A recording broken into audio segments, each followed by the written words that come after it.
പെണ്ണിനോട് ഏറ്റവും മര്യാദക്ക് പെരുമാറുന്നവനാ. ഒരിക്കലും പെണ്ണിനെ പരസ്യമായിട്ട് അപമാനിക്കരുത്, പരസ്യമായിട്ടോളെ അപമാനിക്കരുത്. കുടുംബക്കാരുടെ ഇടയിൽ ചിലപ്പോൾ ദീനിനെ പരിഹസിക്കും. ഓക്ക് വലിയ ദീനാ, ഓള് വലിയ ദീനിന്റെ നടുക്കണ്ട.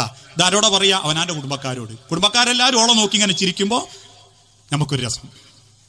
ഇനി അപമാനിക്കൽ പുറത്തുനിന്നുണ്ട്. ഞാൻ നാളൊരു ദിവസം ഒരു ഷോപ്പിൽ പോയി, ഞാനും വൈഫും മക്കളും ഒക്കെ ഇങ്ങനെ എടുക്കുമ്പോൾ ഒരു ഭാര്യ ഭർത്താവ് ഇങ്ങനെ വന്നിട്ടുണ്ട്. ഓളിങ്ങനെ വിറച്ചിട്ട് ഇതെടുത്ത് ഇങ്ങനെ പുറത്തേക്ക് ഇത് കണ്ണൂരിട്ടുണ്ട്. ഓളാടെ തന്നെ വെച്ച് മറ്റേ എടുത്തു നോക്കി, ഇത് വിറച്ചിട്ട് ഇങ്ങനെ സാധു ഇങ്ങനെ വിറച്ച് നിൽക്കുക. ഏതാ എടുക്കേണ്ടിയെന്ന് ഒന്ന് അടുത്ത് വന്ന്, ഇതെനിക്ക് ചേരൂലടി, ആ കളർ എനിക്ക് നല്ല ഭംഗിയുണ്ട്, എന്തായാലും പോയതല്ലേ. എന്നിട്ട് ഇങ്ങനെ പേടിച്ച് നിൽക്കുക. അവസാനം പീഡിയക്കാരൊക്കെ അങ്ങനെ നോക്കുക. ഓനല്ലോടി ഫോണെടുത്ത് ഞരണ്ടി ഓളെ ഇടക്കിടക്ക് ഇങ്ങനെ കണ്ണുരുട്ടി പേടിപ്പിച്ച്. മക്കളാണ് എമ്മാന്റെ തട്ടത്തിൻ്റെ ഉള്ളിൽ കൂടെ ഈ ഒരു ചുരിദാറിന്റെ മറവ് കൂടെ ഇങ്ങനെ ബേജാറായി നിന്ന് ആർക്കോ വേണ്ടി കുറച്ച് സാധനം എടുത്തു പോയി.